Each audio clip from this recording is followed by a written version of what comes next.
everyone, I'm Mine, and this is set number 80040, Monkey Kid's Combi Mech from the LEGO Monkey Kid theme. This set contains 277 pieces, 2 minifigures, and will retail for $19.99 in the US. This set does not come out until January 1st, 2023, but it was sent to me early by the LEGO group through the LEGO Ambassador Network, but all opinions expressed in this video are my own. Before I get started, I'd just like to ask you guys to please like the video and subscribe to the channel if you're new. I just did reviews of all the other 2023 LEGO Monkey Kid sets, so those are up on my channel now if you want to check them out. But I have more early 2023 reviews coming soon, including Ninjago, Minecraft, LEGO City, LEGO Friends, LEGO Super Mario, and a few more. So if that sounds like something you want to see, by liking the video and subscribing to the channel, it'll help put them in your feed as soon as they're posted, and also really help support me in the channel. But with all that being said, let's get on to the review. So here's Monkey Kid's Combi Mech. Do not ask me why it's called Combi and not Combo, I have no idea. But anyway, I actually really like this mech. In certain aspects, I think it might be one of the best LEGO mechs of all time. Other aspects kind of bring it down a little bit, but even still, I do think it's quite good. So let's take a look at it up a little bit closer. Starting at the feet of the mech, they're very flat and cartoony, sort of have like a sneaker-like design. However, I don't think that's a bad thing by any means. It actually fits the mech really well, and also just fits the vibe of Monkey Kid the character. This cone at the back provides some nice support. It keeps a fairly big range of motion side to side on the feet, and a little bit of a more limited range forward and back, but honestly it's not that limited. However, it's very stable, right? That piece is not going to break off. And that's part of what allows this mech to have knees, which is one of the coolest parts of this mech, which we'll get to in a moment. Moving up the leg though, the shin uses the SCCBS armor piece in red. That is a very good use of that part. Obviously, always looks fantastic on mechs, and this mech is no exception. Yellow circular tile on the side, and a more triangular piece on the other side. Same exact thing on the other leg, just mirrored. And then the legs get thinner towards the top, and connect on ball joints to the body. Now in the center right here, this is where we have the knee. And the knees on this mech are really, really good. It's a quite simple technique, they just use these rigid joints, but something I wish I saw them use more often because I feel like it's severely underused. Because those bendable knees allow the mech to have these really wacky yet dynamic poses, while also still being quite stable. Like watch, I could shake my table and this thing's not going to fall over. So I think that's really, really well done. Comparing this to something like the old Marvel mechs, those would usually have knees, but the knees were just ball joints. As such, I found them to be very flimsy, like fun to pose like when you're holding them in your hand, but if you're setting them down, they couldn't really stand unless you got them in a particular way. This though, this is a very stable way to do knees. And I would love to see this done in more small mechs in the future, because I feel like it just opens up so many different postability options that give the mech a lot more personality than some other mechs we've gotten. But now moving up to the body of the mech, we of course have this teal belt right here, then a brick built cockpit area for Monkey Kid to sit, there's a stickered piece with a Monkey Kid logo on it, another sticker with a mechanical design out the side, and a very similar sticker on the other side. This entire cockpit area can be hinged open, and this is where you can place the Monkey Kid minifigure inside, close it back up around him, and there's how he looks actually in the mech. Coming to the shoulders, the mech uses these car hood pieces, which honestly I think fit really well. It actually uses car wheels too, which is obviously what these pieces were made for, but they just add like a very cool mechanical look to the overall build, which I really love. These hoods do have stickers on them, and they can also be hinged, so that way when you move the arm, the hood doesn't restrict the movement, rather it moves with the arm. So once again, I think that's quite well done for the sake of posability. But now moving down lower in the arm, this is the only part of the arm I really don't like. They sort of give the arm a bend like it's an elbow bending, but I just don't love where this ball joint comes out. It makes the hand feel very clunky. I much would have preferred the ball joint was straight down,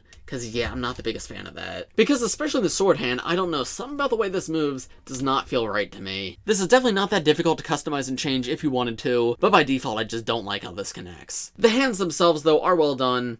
Cool stickered parts at the edges that transition well into the fingers. They use 3 different individual robot arm pieces to represent those fingers, and there's clips in the center to hold the sword. The sword of course can be removed, and then there's also a stud shooter which of course you push down on, and a red stud will shoot out.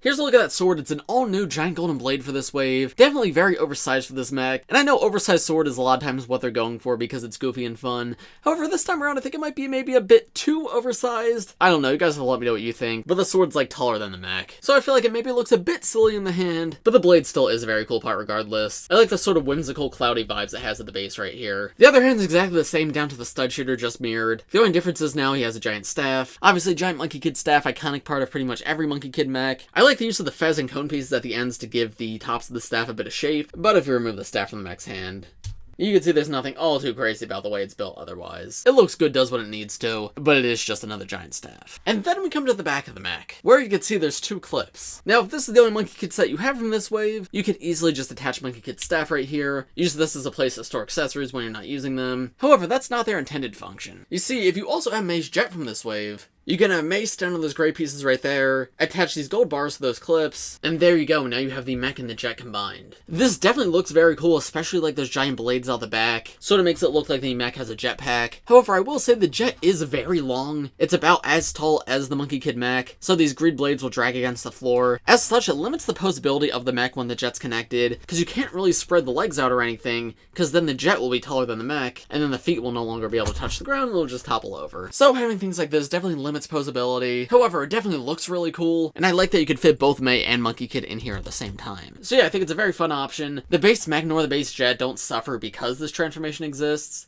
so it's just a fun extra option that you have. Personally, I think they're best separated, but I like that this is here. I think it's very fun for play. But that's about it for the main build of this set, so now I'm going to move on to the side builds, then the minifigures, and then I'll give you my overall thoughts. I said side builds like there's more than one, but no, this is the only one. You have this little terrain piece that has like this little catapult right here, and it works very simply. You take off this black cylinder piece right here, place it in the catapult, push down on it, and it shoots it out. This is for the ink demon in this set. You can imagine him launching it at the Monkey Kid mech, and it does come with Technic pins on the side if you want to attach it to the terrain pieces in any other Monkey Kid set, but yeah, I don't have a ton else to say on this. It's cool that something's included for the bad guys here, but it's nothing all too special. So here are the two minifigures in the set. We have MK and we have an ink demon.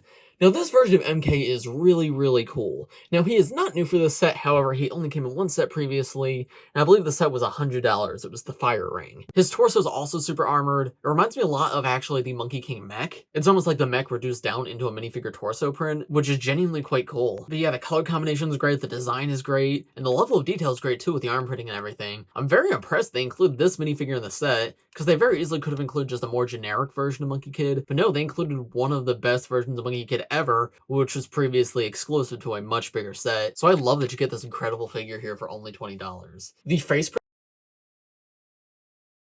which is another super cool and unique look for him. And then the alternate face is not exclusive, but it's still a fairly good one, just a very, very angry face. There's a look at the back of that torso print too. And then the Ink Demon I think is fine. I covered this guy in my last two reviews as well. They're just the generic villain army of this wave, and I think they're fine, but they could be better. Definitely could have used leg printing here. And while like the purple ink goo design on the torso is quite cool, the yellow armor I feel like leaves a bit to be desired. I don't know, it's just not my favorite color combination. I wish there was a bit more layers to it. It feels very flat to me. And purple and black is a great color combination, but we've seen it many times before. So yeah, I just don't have a ton to say about these guys. The hairpiece on him's cool at least. I think that's a new color for that part. And there is some interesting things I like. I really do like that purple dripping ink. But yeah, I just wish there was more to them. In terms of accessories, he comes with like a little knife, as well as an ink blast. But yeah, I don't really have much else to say about him. Monkey Kid's an amazing figure to get, and the Ink Demon's fine to see too. Nice to get another member of just the generic army, but it's definitely the least interesting villain of this entire wave. And so, what are my overall thoughts on this set? I really, really like this set. This set is tied with May's Dragon Jet for being the cheapest Monkey Kid sets ever at only $20. Monkey Kid has desperately needed cheap sets for the longest time. I'm really glad they're finally here, and these are two really good ones. Both are incredibly good deals for different reasons. May's Jet does come with more figures, but the mech comes with more pieces, and in my opinion, a better minifigure in the Monkey Kid minifigure that comes in the set. But in terms of this set specifically, I think this is a really, really good mech. The knees are amazing, feet are super well done, cockpit does what it needs to. The only part I'm not the biggest fan of is the way the elbow is done. However, that's super easily customizable if you wanted to change that. And even still, it's not terrible in space form, I just think it could be a little bit better. But yeah, as common as mechs are for LEGO, this is a fairly unique one that's incredibly well done and is being sold for a fairly good price. So I would 100% recommend this set, both to new fans of Monkey Kid and old fans of Monkey Kid. People who are already fans of Monkey Kid, I mean, this is a nice way to get this Monkey Kid suit for cheap if you don't have it. And even if you already do, it's an amazing minifigure, so it's always nice to get a second. This is also a very unique mech compared to the other mechs we've gotten under this line, and it's also a small set, which, as I said, we've never gotten before. And for new fans, because it's so cheap, it's a nice one to pick up, and I think it's a nice introduction to the line. Gives you a really cool minifigure, a fairly nice build. Yeah, I just think there's a lot to like. But those are just my thoughts, so let me know what you guys think of this set in the comments below. As I mentioned at the beginning of this video, I've got tons more early 2023 reviews coming very soon, so stay tuned for that on the channel, and by liking and subscribing, I'll help put them in your feed as soon as they're posted. But for now, thanks for watching, everybody. I do LEGO videos just like this one almost every day, so by subscribing to the channel, you'll be the first to see them, and I will see you all in the next one. Bye!